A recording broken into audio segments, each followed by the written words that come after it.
한국의 월드클래스 수비수 김민재 선수의 경기가 있었습니다. 바로 토트넘과 미넨의 경기였습니다. 경기가 시작되기 전에 도박사들의 배당을 보면 미넨의 승리 배당이 1.48, 토트넘의 승리 배당이 5.5배당이 나오면서 배당만 봐도 토트넘이 불리한 경기였다라고 할 수 있겠습니다. 이런 상황에서 토트넘은 최근 4번의 친선 경기에서 1승 3무를 기록하면서 탄탄한 수비력을 보여줬지만 공격에 약한 모습을 보여주고 있었고, 미넨은 클럽 월드컵에 갔다가 지난 친선 경기에서 2대1로 승리를 거둔 상황이었습니다. 이런 상황에서 토트넘과 미넨의 역대 전적을 살펴보면 미넨이 4승 1무 0패로 토트넘에게 강한 모습을 보여줬고, 지난 시즌에도 프리시즌에 경기를 치렀던 두 팀이었는데 미넨이 승리했습니다. 그때 라인업을 살펴보면 미넨은 김민재 선수가 이제 경기에 나와서 3대2로 승리한 상황이었습니다. 근데 이런 상황에서 토트넘은 손흥민 선수를 LAFC로 이적을 시켜버리면서 공격에 엄청난 공백이 쌓여 있다고 할 수 있겠는데, 김민재 선수 입장에서는 이제 현재 조나단 타와 주전 경쟁을 해야 될 것으로 보이는데, 이날 경기 김민재 선수가 선발로 나올 수 있을지, 나온다면 조나단 타를 압도하는 경기력을 보여줄 수 있을지 기대가 되었습니다. 이런 상황에서 양팀의 라인업이 공개가 되었는데, 미넨은 노이어 키퍼, 라이머, 우파메카노, 타, 스타시니치 포백, 고레츠카, 키미, 디아즈, 올리세, 거망, 케인의 4-2-3-1로 나왔고, 김민재 선수 대신에 조나단 타를 선택한 콤파니 감독이었습니다. 그리고 토트넘의 라인업을 살펴보면 토트넘은 비카리오 키퍼, 스펜스 반더벤, 로메로, 포로, 포백, 로메로가 주장으로 나왔고, 사르 팔리냐, 벤탄크로 3미들, 쿠두스, 히샬리성, 존슨의 4-3-3으로 나왔는데, 손흥민 선수 자리에 쿠두스 선수가 나온 것을 알 수가 있었는데, 과연 이 경기 어떤 경기가 펼쳐질지 기대가 되었습니다. 그리고 시작된 전반전, 하얀색 유니폼이 토트넘이거든요. 이렇게 미넨을 전방 압박하는 모습을 보여줬습니다. 그리고 나서 이제 잠깐 전방 압박하는 토트넘이 밀리기 시작했는데, 올리세가 2분의 위험 지역까지 올라와서 파울을 당하면서 프리킥을 얻어냈습니다.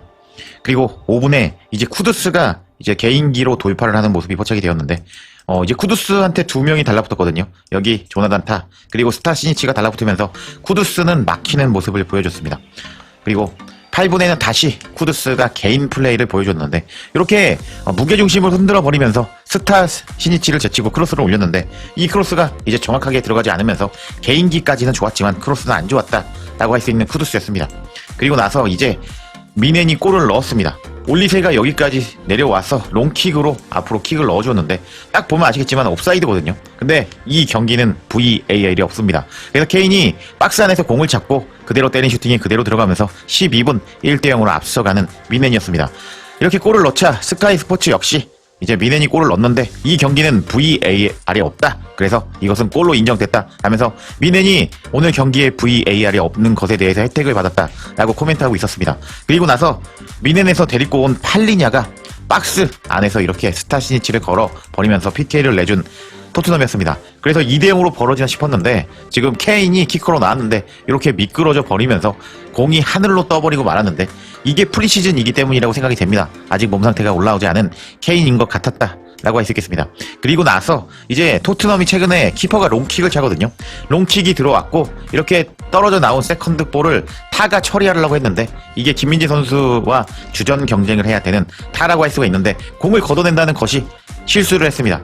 그리고 그 공을 뒤에서 달려오던 시샬리송이 다이렉트 슈팅을 때렸는데 이게 키퍼 정면이었다. 그래서 볼이 안 들어갔지만 조나단 타의 어이가 없는 수비력이었다 라고 할 수가 있겠습니다. 보니까 조나단 타가 조금 둔탁하더라고요. 김민재 선수가 충분히 좀만 잘하면은 조나단 타를 벤치로 몰아버릴 것 같은 동작이었습니다. 조나단 타는 조금 이상했다라고 할 수 있겠고, 그리고 나서 이제 미넨의 빌드업을 보면요, 조나단 타가 여기까지 올라와서 반코트로 토트넘을 가둬놓고 공격하는 미넨이었습니다.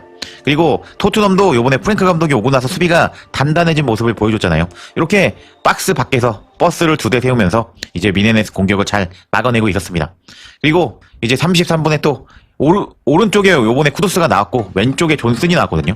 근데 이 녀석이 존슨인데, 존슨 쪽으로는 이제 거의 플레이가 이어지지 않았고 쿠두스의 개인 플레이에 의존하는 프랭크 감독이었다라고 할 수가 있겠는데, 스타시니치에게 33분에 막혀버렸습니다.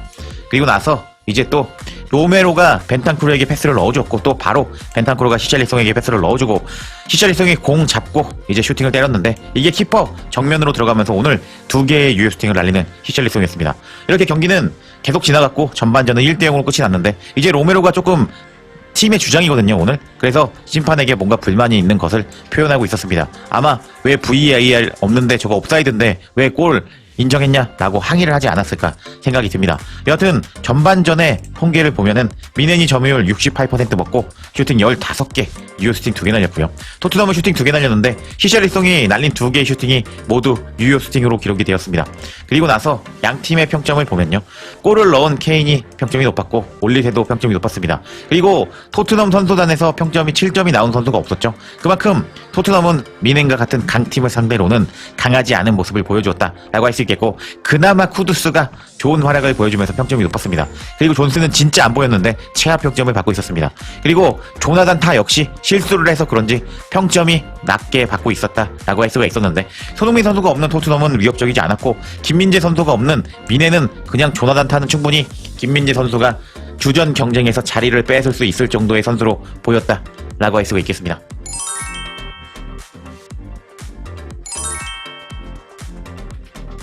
그리고 시작된 후반전, 토트넘이 공격을 하기 시작했는데 조나단 타가 히샬리송을 잘 마킹하면서 토트넘의 공격이 통하지 않았습니다. 그리고 나서 존스는 정말 아무것도 하지 못했고, 그리고 쿠두스도 이제 미넨과 같은 퀄리티 높은 팀을 상대로는 통하지 않는 모습을 보여줬는데, 와, 손흥민 선수가 빠졌다고 토트넘이 이렇게 무게중심이 없어졌을까요? 쿠두스도 통하지 않고 존스는 아예 통하지 않는 토트넘의 공격은 너무 강팀을 상대로 무기력했다 라고 할 수 있었습니다.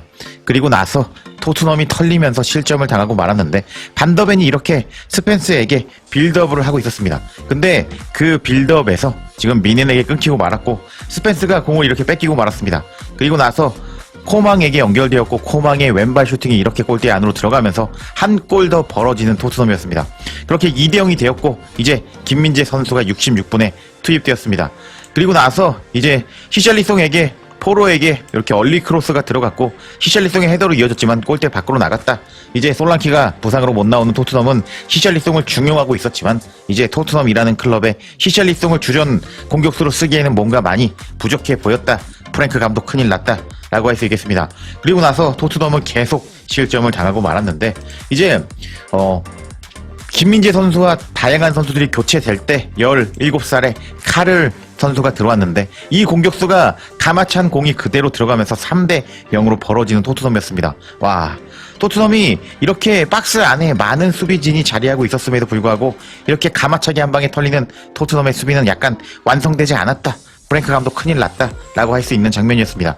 그리고 나서 토트넘은 또 실점을 당하고 말았는데, 쿠시 아사레라는 18살 선수에게 이렇게 또 박스 안에 수비진이 자리를 잡고 있는데도 불구하고 때린 슈팅이 그대로 골대 안으로 들어가면서 80분 4대0으로 끌려가는 토트넘이었는데, 와, 손흥민 선수 없다고 토트넘이 이렇게 와르르 무너지나요? 로메로가 주장으로 나왔거든요. 이렇게 로메로는 가끔 팀이 무너질 때 선수들을 독려하지 않는 모습을 기존에도 보여줬는데 오늘도 마찬가지였습니다.